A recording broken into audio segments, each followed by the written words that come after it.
자, 우리에게는 우리 몸에는 여러 감각이 있습니다. 듣는 청각이 있고, 냄새 맡는 후각이 있고, 또 맛을 느끼는 미각이 있고, 또 손으로 만지는 촉각도 있습니다. 눈으로 보는 시각도 있습니다. 그런데 우리가 세상 살아갈 동안에 가장 많이 우리가 의존하는 그런 감각이 있다면 그것은 아마도 시각일 것 같아요.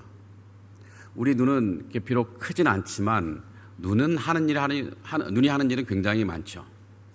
눈이 있어야 길을 볼 수가 있습니다. 내가 어디에 서 있는지 보이고 또 어디로 가야 하는지도 볼 수 있습니다. 만약 눈이 없다면 아무리 좋은 길이 우리 앞에 있어도 우리는 그 길을 알아보지 못할 것입니다. 심지어 내 손에 귀한 것이 있다 할지라도 그것이 얼마나 귀한지 알 수 없을 것입니다. 자, 오늘 말씀은 우리에게 육신의 눈만 있는 것이 아니라고 말하는데요. 오늘 본문 18절에서 보면 사도 바울은 우리에게 또 하나의 눈을 있다고 말합니다. 그것은 바로 마음의 눈인데, 또 마음의 눈은 곧 믿음의 눈입니다. 어떤 것들은 육신의 눈으로는 보이지 않고 믿음의 눈으로 보아야 비로소 보이는 것들이 있습니다. 가령 하나님이 내게 주신 은혜가 그렇습니다. 하나님이 지금도 내 삶에서 역사하시고 행하시는 일도 우리 육신의 눈으로 보이지 않지만 우리의 마음의 눈, 믿음의 눈으로는 볼 수가 있는 것입니다. 그러기에 육신 눈으로 보이지 않지만 믿음의 눈이 있으면 하나님이 우리에게 베푸신 그 엄청난 은혜와 또 하나님이 우리 삶 가운데 행하시는 일들을 우리가 볼 수가 있는 것입니다. 그러나 만약 이 마음의 눈, 이 믿음의 눈이 닫혀 있으면 내 삶에 임한 하나님의 은혜가 보이지 않죠. 하나님이 내게 베푸신 것도 그저 내가 잘해서 얻은 것처럼 여겨지고 주님이 열어주신 그 엄청난 길도 그냥 우연히 내게 일어난 좋은 그런 일 정도로만 생각하게 됩니다. 그러다 보니 내 삶에 역사하시는 그 하나님의 엄청난 능력도 그냥 아무렇지 않게 보이는 거예요. 현실보다 작게 보이는 거예요. 그러나 마음의 눈이 열리면 어떻습니까? 달라지죠. 마음의 눈이 열리면 저 현실 너머에서 일하시는 하나님의 역사하심을 바라볼 수 있게 됩니다. 내 삶에 일어난 그 좋은 일은 그냥 우연이 아니라 하나님의 은혜라는 것을 보게 될 것이고, 오늘의 현실 속에서도 나를 붙들고 계시는 하나님의 그 엄청난 손길을 우리는 발견하게 될 것입니다. 오늘 본문이 있는 에베소서는 사도 바울이 감옥에 갇혀 있을 때 기록한 옥중서신입니다. 지금 바울은 자유를 빼앗겼고 몸은 쇠사슬에 묶여 있습니다. 하지만 그의 시선은, 그의 눈은 쇠사슬에 묶여 있지 않습니다. 비록 바울은 감옥 안에 갇혀 있지만 그리스도 안에서 주어진 하늘의 복을 지금 바라보고 있는 거예요. 자기 처지만 보는 것이 아니라 하나님 나라의 영광과 성도들에게 주어진 그 엄청난 소망을 바라보고 있는 것입니다. 왜냐하면 마음의 눈이 열려 있기 때문입니다. 그러기에 사도 바울은 감옥 밖에 있는 에베소 성도들을 위해 기도하는데요, 그들도 이 바울처럼 마음의 눈이 열리기를 기도하는 것입니다. 성도 여러분, 우리는 오늘 무엇을 보며 살아가고 있습니까? 눈에 닥친 경제적인 어려움, 혹은 건강의 문제라든지 내 자녀의 장래에 대한 걱정, 끊임없이 들려오는 세상의 어두운 소식들 때문에 혹시 거기 마음이 사로잡혀서 정작 우리 곁에 계신 하나님을 놓치고 있는 것은 아닙니까? 오늘 말씀을 통해서 주님께서 우리의 마음의 눈을 열어주셔서 눈앞의 현실보다 크신 하나님을 보게 하시고 또 우리를 부르신 그 부르심 안에 담긴 소망의 풍성함을 다시 붙들게 하시기를 주님의 이름으로 축복합니다. 자, 오늘 말씀을 보면은 바울은 먼저 에베소 성도들의 신앙을 칭찬하며 기도를 시작하는데요. 15절을 볼까요? 거기 이런 내용이 있습니다. 주 예수 안에서 너희 믿음과 모든 성도를 향한 사랑을 나도 들었다. 자, 에베소 성도들에게 주 예수 안에서의 믿음이 있다는 걸 들었습니다. 주 예수를 믿는 믿음이 있다는 거예요. 또한 모든 성도를 향한 사랑이 있다는 것을 들었습니다. 그러니까 지금 이 교회는 믿음과 사랑이 함께 있는 건강한 교회였습니다. 바울은 이런 교회를 바라보면서 너무너무 감사했고 하나님께 축복을, 찬양을 올려드렸습니다. 자, 그런데 바울의 기도는 여기서 멈추는 것이 아닙니다. 이 에베소 교회는 믿음과 사랑이 있는 성도들이었지만 바울은 그들을 위해 더 깊은 은혜를 구하는데요. 그것이 바로 17절부터 19절에 나오는 기도의 내용입니다. 한번 다시 볼까요? 자, 우리 주 예수 그리스도의 하나님 영광의 아버지께서 지혜와 계시의 영을 너희에게 주사 하나님을 알게 하시고 너희의 마음의 눈을 밝히사 그의 부르심의 소망이 무엇이며 성도 안에서 그 기업의 영광의 풍성함이 무엇이며 그의 힘의 위력으로 역사하심을 따라 믿는 우리에게 베푸신 능력의 지극히 크심이 어떠한 것을 너희로 알게 하시기를 구하노라. 문장이 좀 복잡한데, 자, 다시 한번 보겠습니다. 제가 설명해 보겠습니다. 자, 바울이 기도 가운데 구한 것은 그들이 하나님을 더 깊이 알고 마음의 눈이 밝아져서 하나님 안에서 자기 인생과 세상을 새롭게 보게 되는 것입니다. 자신의 육신으로 눈으로 보는 것이 아니라 마음의 눈으로, 하나님이 열어주신 그 마음의 눈으로 자신의 인생과 세상을 다시 보게 해달라는 것입니다. 그들은 이미 믿음과 사랑이 있는 성도들이었습니다. 하지만 믿음이 있다고 해서 언제나 하나님의 은혜를 밝히 보는 것은 아닌 것 같습니다. 교회를 오래 다닌다고 해서 삶을 보는 그 믿음의 눈이 저절로 밝아지는 것 같지는 않습니다. 성경 지식을 많이 쌓거나 또 직분을 받는다고 해서 하나님의 소망과 능력이 현실보다 크게 보이는 것 같지는 않습니다. 그러기에 믿음과 소망이 있는 성도들이지만 바울은 그들의 눈이 밝아지기를 간절히 기도하는 것입니다. 자, 바울의 기도에서 우리가 먼저 주목할 표현이 있습니다. 17절 보면은 하나님을 알게 하시고라는 기도가 있습니다. 하나님을 알게 해 주옵소서. 바울은 하나님께서 지혜와 계시형을 그들에게 주셔서 에베소 성도들이 하나님을 알게 되기를 간절히 기도하고 있습니다. 여기서 하나님을 안다고 하는 것은 그냥 하나님에 대한 신학적인 지식을 많이 머릿속에 쌓는다는 것을 의미하는 것은 아닙니다. 하나님이 어떤 분이신지 마음 깊이 내 가슴으로, 내 심장으로 알아가는 것입니다. 하나님이 얼마나 우리를 사랑하시는지, 하나님이 우리 인생을 어디로 이끌고 가시는지를 마음 깊이 깨닫게 되는 것, 그것이 바로 하나님을 아는 것입니다. 그리고 이어서 바울은 18절에서 너의 마음의 눈을 밝히기를 하나님께 구하고 있습니다. 그들의 마음의 눈을 밝혀달라고 기도하고 있습니다. 자, 이러고 보면은 이 하나님을 아는 것과 마음의 눈이 밝아지는 것은 서로 별개의 것이 아닌 것 같습니다. 하나님을 알아갈수록 이 마음의 눈이 밝아집니다. 그리고 마음의 눈이 밝아질수록 하나님을 더 깊이 알아가는 거죠. 또 하나님이 주신 은혜와 소망이 더 분명하게, 더 선명하게 보이는 것입니다.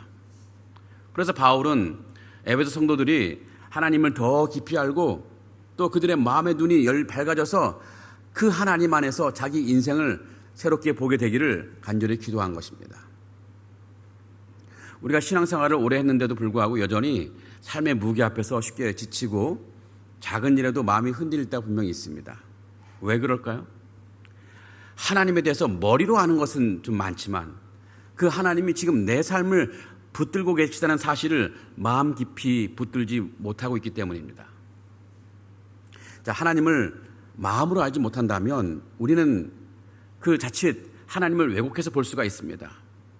하나님을 자칫 무서운 심판주로만 왜곡해서 볼 수 있는 것이 되고 때로는 그저 내 소원을 들어주시는 분 정도로만 여기는 그런 위험도 있습니다.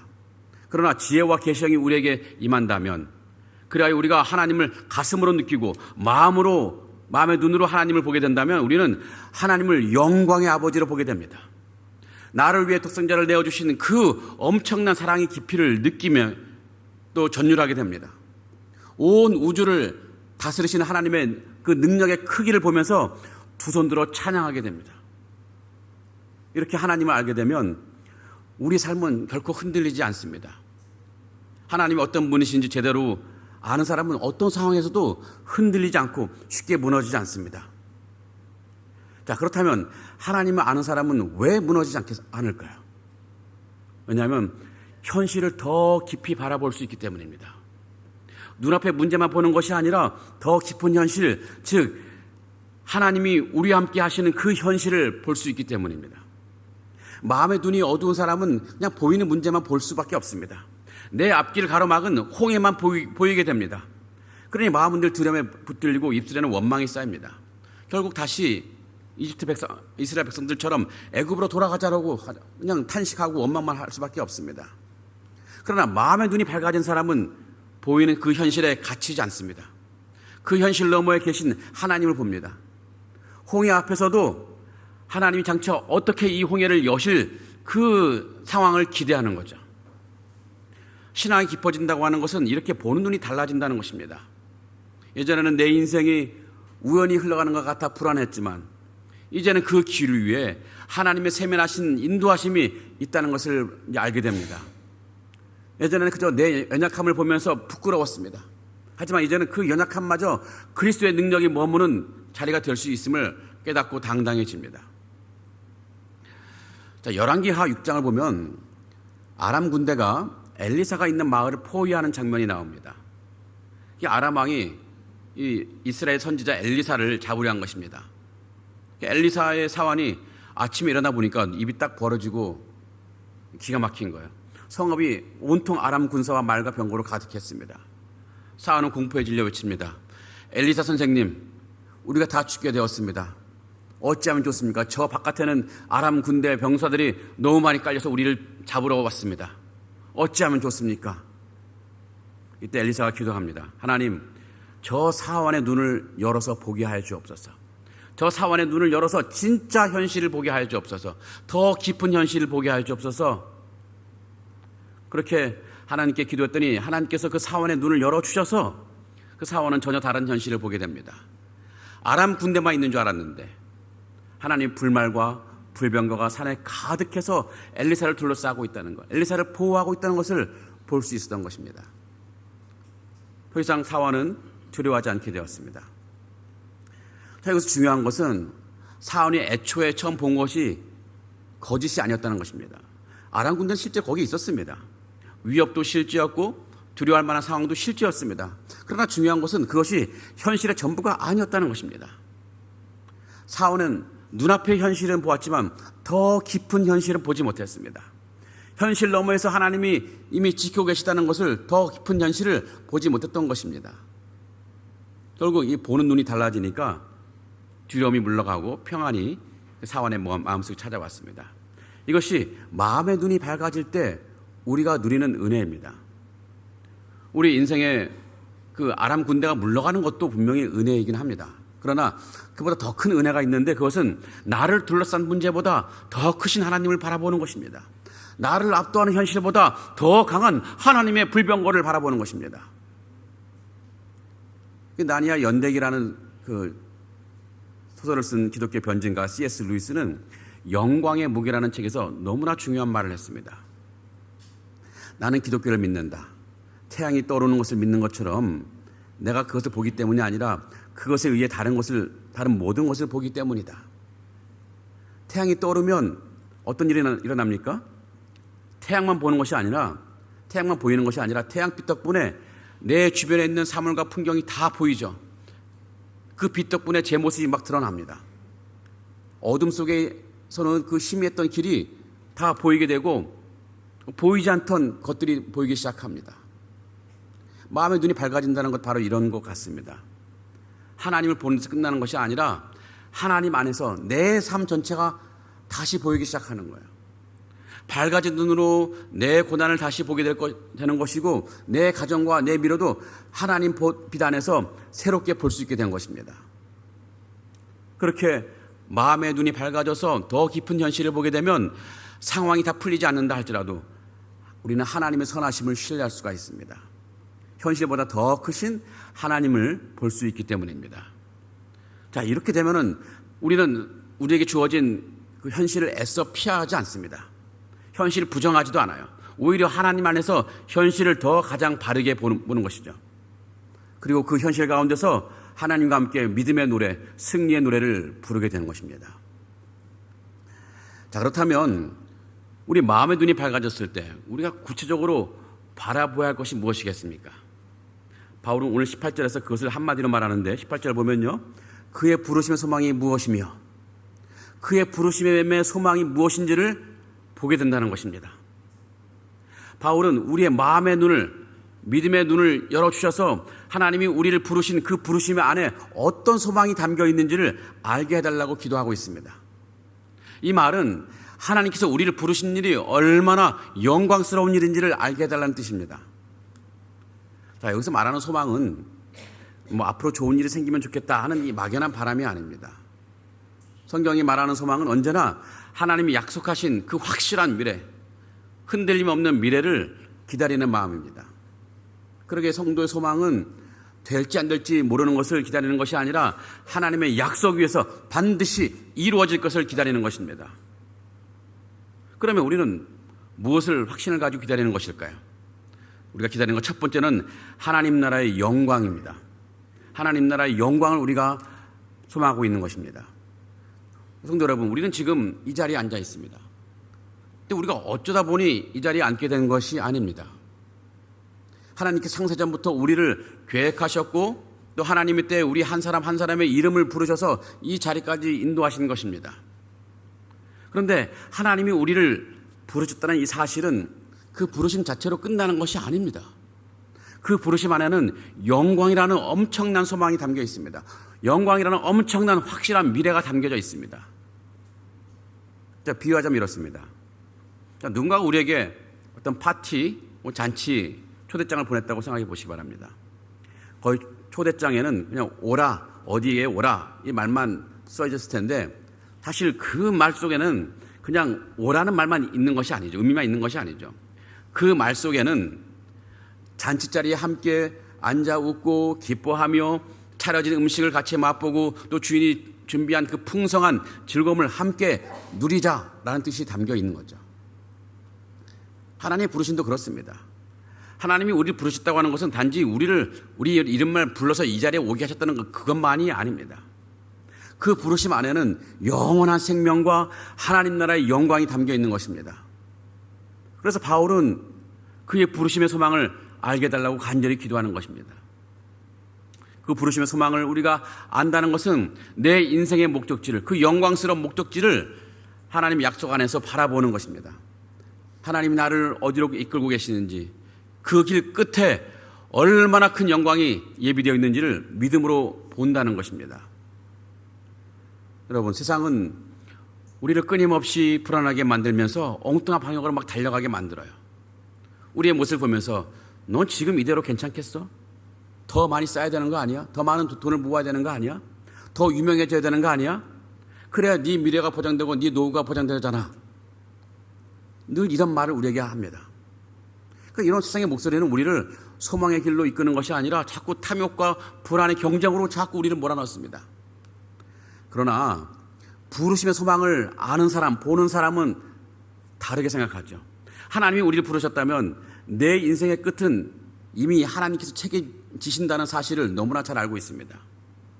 그래서 오늘 우리에게 닥쳐진 여러 가지 시련, 그 오늘의 시련을 우리 인생의 결론으로 보는 것이 아닙니다. 영광으로 가는 과정 가운데 있는 한 장면으로 보는 거죠. 며칠 전 월드컵 축구 경기에서 한국이 체코를 2대1로 역전승했죠. 저는 메인 게임을 못 보고 나중에 하이라이트로 짧게 봤는데요. 이미 한국이 2대1로 이겼다는 결과를 알고 그 하이라이트 경기를 봤습니다.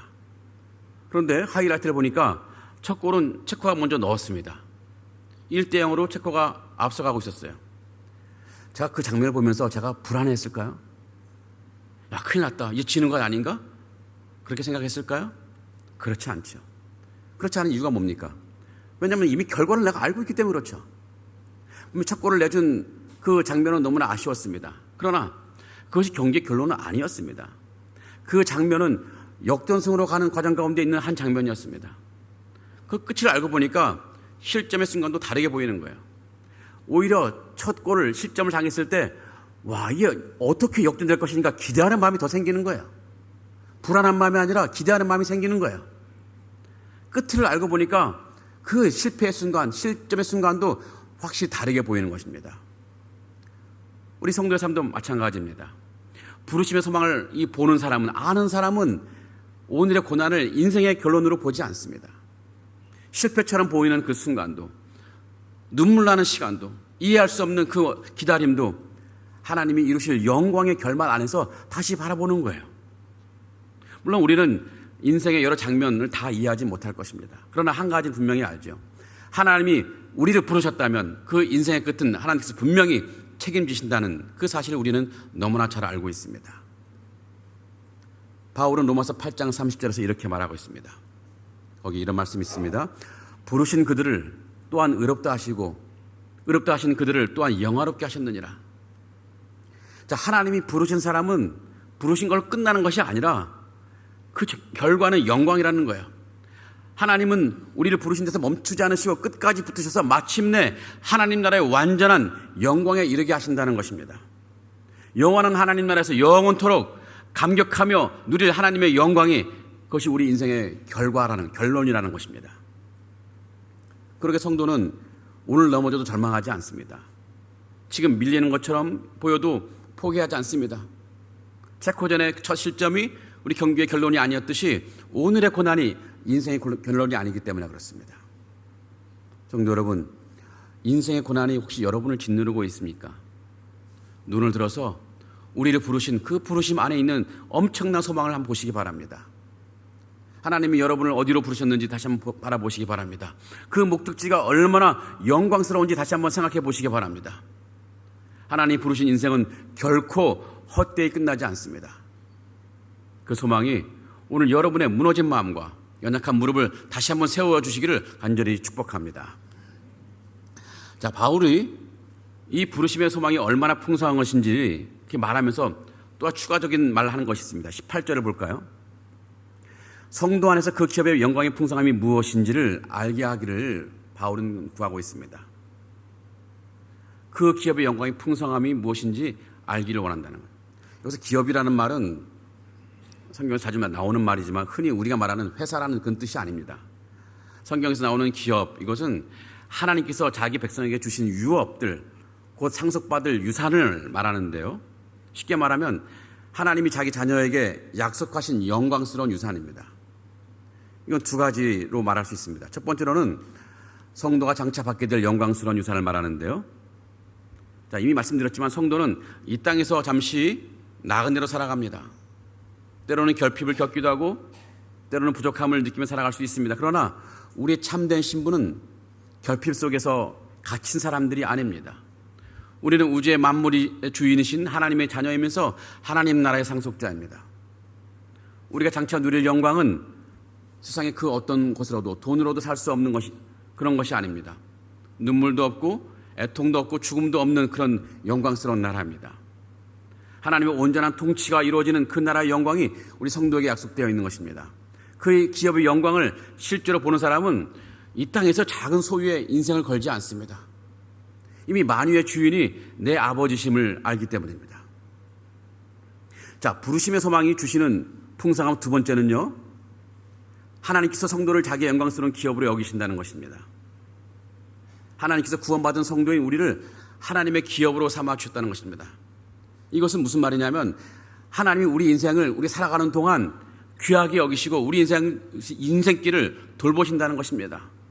우리에게 영광스러운 하나님 나라의 그런 영광도 주셨지만 우리가 살아가는 동안에도 하나님께서 자신의 소유로 삼고 돌보신다는 것입니다. 성도 여러분, 하나님은 말씀 한마디로 천지를 창조하셨습니다. 온 우주의 별들, 여러분 만드시는데 하나님은 전혀 힘들지 않으셨습니다. 그러나 성도 한 사람을 구원하시는 일에 얼마나 힘이 들어갔을까요? 말씀 한마디로 구원하셨을까요? 그렇지 않죠. 독생자 예수 그리스도의 생명을 내어주셔서 우리를 구원하셨습니다. 그러니까 하나님께서 가장 귀하게 여기시는 기업은, 하나님의 소유는 수많은 별들이 아닙니다. 주 예수 그리스도의 피로 사신 성도, 바로 저와 여러분이 하나님의 가장 아끼시는 기업이요 소유입니다. 그러게 하나님이 우리 인생을 얼마나 잘 돌보시겠습니까? 그럼에도 불구하고 우리는 우리 자신을 자주 하찮게 여기는 경향이 있습니다. 실수하면 자책의 늪에 빠집니다. 세상적인 성취가 부족하면 내 존재 자체가 쓸모없는 것처럼 느껴지기도 합니다. 다른 사람의 시선과 사회적 평가에 내 가치를 또 맡겨버릴 때가 많습니다. 또 사람들의 시선이 별로 좋지 않으면 내 인생은 실패구나, 이런 생각할 때가 있지 않습니까? 그래서 마음의 눈이 어두워졌기 때문에 그렇게 생각하는 것입니다. 그러나 마음의 눈이 밝아지면 우리는 하나님이 나를 어떻게 보시는지가 보입니다. 세상의 매긴 값이 아니라 하나님이 나를 정하신 그 가치가 보인다는 거예요. 너는 내 아들의 생명으로 산 사람이다. 내가 너를 얼마나 귀하게 여기는지, 너는 내가 결코 포기하지 않는 나의 소중한 백성이란다. 하나님께서 이렇게 말씀하시는 것을 볼 수 있다는 거예요. 우리가 오늘 어떤 처지에 있든지, 육신이 얼마나 연약하든지, 세상에서 얼마나 인정받고 있든지 그것이 우리의 최종 가치가 아니라는 거예요. 하나님은 우리를 자기의 영광스러운 소유로 삼으셨기 때문에 가장 귀한 가치 있는 하나님의 소유라는 것입니다. 이 풍성한 가치를 여러분 마음의 눈으로 보시기 바랍니다. 그렇게 된다면 우리는 세상이 줄 수 없는 담대함을 우리는 회복할 수 있습니다. 남들이 뭐라 하든 우리는 하나님 자녀다운 존귀함을 우리는 경험할 수가 있습니다. 어떤 환경에서도 하나님의 자녀다운 당당함, 그 기쁨을 잃지 않고 우리는 살아갈 수가 있는 것입니다. 자, 그런데 우리 마음에는 현실적인 질문이 하나 남습니다. 자, 부르심도 알겠습니다. 영광도 알겠습니다. 우리에게 주신 그 하나님 나라의 영광, 이 땅에 살아가면서 하나님 돌보심 너무 알겠습니다. 그런데 제 인생을 보면은 내 인생이 연약하고 내 믿음도 이렇게 자주 흔들리는데 하나님은 내 이 초라한 내 인생을 가지고 정말 영광스러운 결말을 이뤄내실 수 있을까요? 저 믿음 좋은 사람은 그렇게 하시겠지만 나같이 초라한 믿음에 있는 사람들, 아무 능력이 없는 사람들 어떻게 그 위대한 결말을 이뤄내실 수 있을까요? 바울은 이런 깊은 의심의 앞에 있는 사람들을 향해 하나님의 능력을 선포합니다. 19절 이렇게 말하는데요. 그의 힘의 위력으로 역사하심을 따라 믿는 우리에게 베푸신 능력의 즉시 크심이 어떠한 것을, 그러니까 하나님의 능력이 얼마나 크신지를 우리로 알게 하기를 바울은 구하고 있는 것입니다. 여러분, 우리의 소망은 우리의 감정 위에, 우리의 능력 위에 서 있는 것이 아닙니다. 우리의 결심에 서 있는 것도 아닙니다. 만약 우리의 구원의 소망이 우리의 인내력이나 우리의 의지력에 달려있다면 우리는 이미 수없이 무너졌을 것이고 이미 오래전에 탈락되었을 것입니다. 그러나 우리의 소망은 주님의 능력으로 지금도 우리를 붙들고 계신 것입니다. 바울은 그 주님의 능력이 어떤 능력인지 우리에게 보여주는데요. 이 능력은 그리스도를 죽은 자 가운데 살리신 능력입니다. 죽은 사람을 살리신 능력입니다. 그리고 그리스도를 하늘 보좌 우편에 앉으신 능력입니다. 또 모든 이름 위에 뛰어나게 하시고 만물을 그 발 아래 복종하게 하신 능력입니다. 죽은 자를 만물 위에 복종하게 하신 그 능력, 그 위대한 능력이 우리의 소망을 떠받치고 있는 그런 능력이라는 것입니다. 우리가 바라는 그 확실한 미래는 우리의 감정이나 우리의 능력에 의한 것이 아니라 주님의 그 엄청난 능력에 의해서 유지되고 있다는 것입니다. 그러기에 그분이 시작하신 이 부르심의 소망은 결코 실패할 리가 없습니다. 실패할 수가 없습니다. 우리 그 어떤 것도 실패할 수 있는 그런 요인이 없다는 것입니다. 여러분, 마음의 눈이 열린 성도는 나의 연약함을 모르는 것이 아닙니다. 오히려 자기 연약함을 누구보다 더 잘 알 것입니다. 그러나 자기 연약함보다 비교할 수 없이 크신 하나님의 능력을 의지하죠. 시험이 오고 유혹이 올 때 이제 다 끝났다라고 포기하지 않습니다. 그리스도를 살리신 그 엄청난 능력이 지금도 내 안에서 역사하시고 마침내 나를 승리하게 하실 것을 믿음으로 바라볼 수 있는 것입니다. 그러기에 우리를 부르신 그 부르심의 소망은 그냥 막연한 기대가 아닙니다. 부활의 능력으로 보장되는 확실한 미래입니다. 이 능력을 신뢰할 때 우리는 어떤 두려움에라도 주저앉고 다시 믿음의 경주를 열심히 달려갈 수가 있는 것입니다. 말씀을 정리해 보겠습니다. 성도 여러분, 우리 신앙생활에 정말 진정한 성숙은 단지 지식이 많아지는 것에 있는 것이 아닙니다. 마음의 눈이 밝아져서 하나님 안에서 내 인생을 다시 보고 현실을 새롭게 보는 것입니다. 우리는 몰라서 흔들리는 것이 아니죠. 알면서도 보지 못하기 때문에 흔들리는 것입니다. 하나님의 부르심보다 내 현실이 더 크게 보일 때 우리는 원망합니다. 하나님의 영광보다 내 초라함이 더 크게 보일 때 우리는 낙심합니다. 하나님의 능력보다 내 연약함이 더 크게 보일 때 우리는 두려워하는 것입니다. 그러기 우리가 필요한 기도는 이것입니다. 주님, 내 마음의 눈을 열어 주시옵소서. 내 마음의 눈을 밝혀 주시옵소서. 물론 상황을 바꿔달라는 기도도 필요하죠. 문제를 해결해달라는 기도도 분명히 필요합니다. 그러나 더 우리가 구해야 될 간절한 더 깊은 기도가 있는데 그것은 하나님을 더 알게 해달라는 기도, 하나님 안에서 내 인생을 다시 보게 해달라는 기도입니다. 성도 여러분, 이제 눈을 들어서 주님의 그 영광스러움을 보시기 바랍니다. 우리 부르신 하나님, 우리를 자기의 영광스러운 기업으로 삼으신 하나님, 그리스도를 죽음에 살리신 능력으로 지금도 우리를 붙드시는 하나님을 바라보신 여러분 되기를 바랍니다. 그 하나님 바라볼 때 우리는 다시 일어설 수 있습니다. 오늘의 고난이 결론이 아니기 때문에 하나님이 시작하신 이 부르심은 반드시 영광으로 완성될 것이기 때문입니다. 그래서 하나님께서 우리의 마음에 눈을 밝히셔서 부르심의 소망을 붙들고 오늘 믿음으로 살아가신 여러분 되기를 주님의 이름으로 축복합니다. 아멘. 우리 다 같이 일어나서 찬양하시고 함께 기도하겠습니다.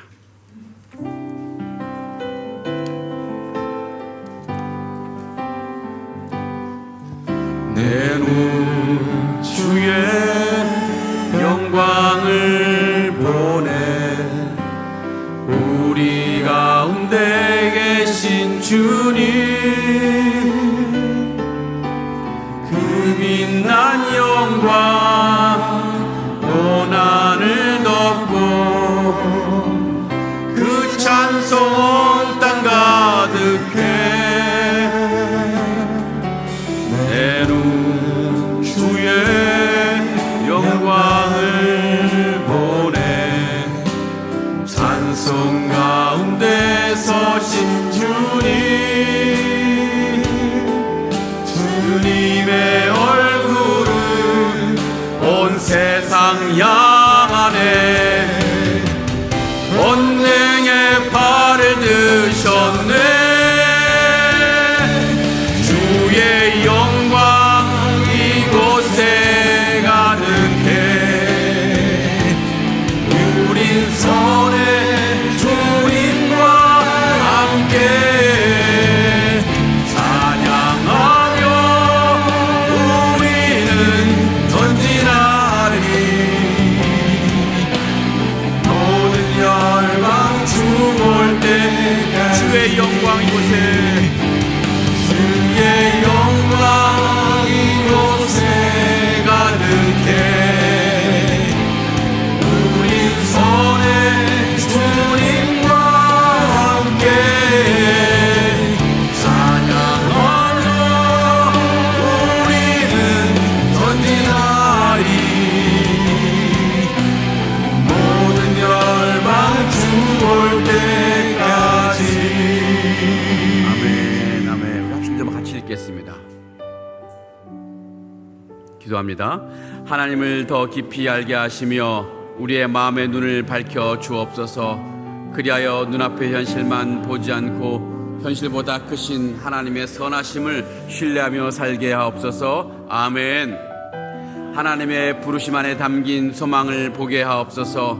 오늘의 고난을 인생의 결론으로 여기지 않고 하나님이 예비하신 영광의 목적지를 바라보게 하옵소서. 아멘. 상하이 한인연합교회가 성도들에게 소망을 회복하는 공동체가 되게 하시고 세상 속에서는 복음의 소망과 부활의 능력을 전하는 교회가 되게 하옵소서. 아멘. 이런 기점으로 저를 따라 주님 부르고 기도하겠습니다. 주여 은혜를 주옵소서. 주여 은혜를 주옵소서. 함께 기도하겠습니다. 영광의 아버지 하나님, 능력의 하나님, 오늘 우리에게 말씀 주시고 우리의 모든 말씀을 기도하게 하시니 감사드립니다. 오늘 하나님 앞에 시간을 드립니다. 하나님 그게 보이고 내면 당신에게 보이고 감사가 아버지 하나님 그게 보여서 주님의 때가 많습니다. 주님 우리의 불쌍히 주옵소서. 우리에게 지혜와 지식을 주셔서 하나님도 알게 하여 주옵소서. 하나님 얼마나 주시고 우리를 얼마나 사랑하시는지 그 삶을 어디에 누구에게 마음 깨닫게 하여 주옵소서.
살아계시고 우리 함께 하시고 또 영광의 아버지 되신 우리 하나님, 오늘 우리에게 말씀을 들려주셔서 우리의 마음의 눈을 밝혀달라고 기도하게 하시니 감사합니다.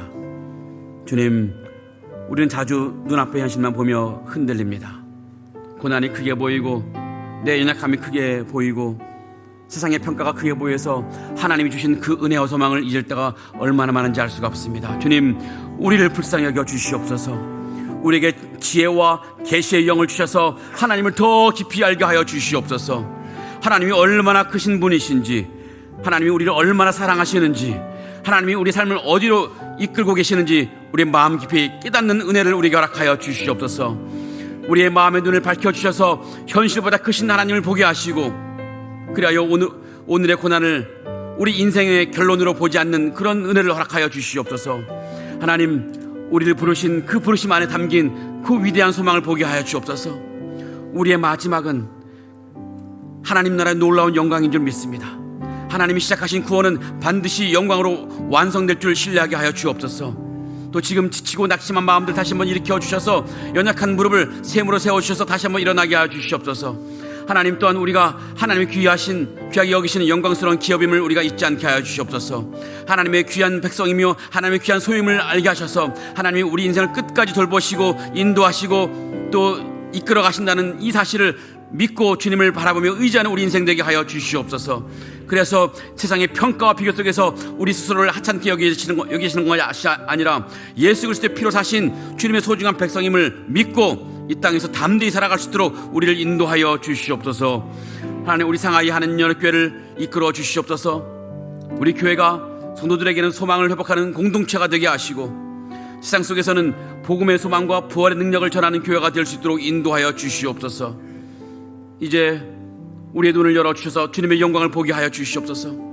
우리를 부르신 하나님, 우리를 하나님의 영광스러운 기업으로 삼으신 하나님, 그리스도를 죽음에서 살리신 능력으로 지금도 우리를 붙드시는 하나님을 바라보며 오늘도 믿음으로 살게 하여 주시옵소서. 예수님의 이름으로 간절히 기도합나이다. 아멘.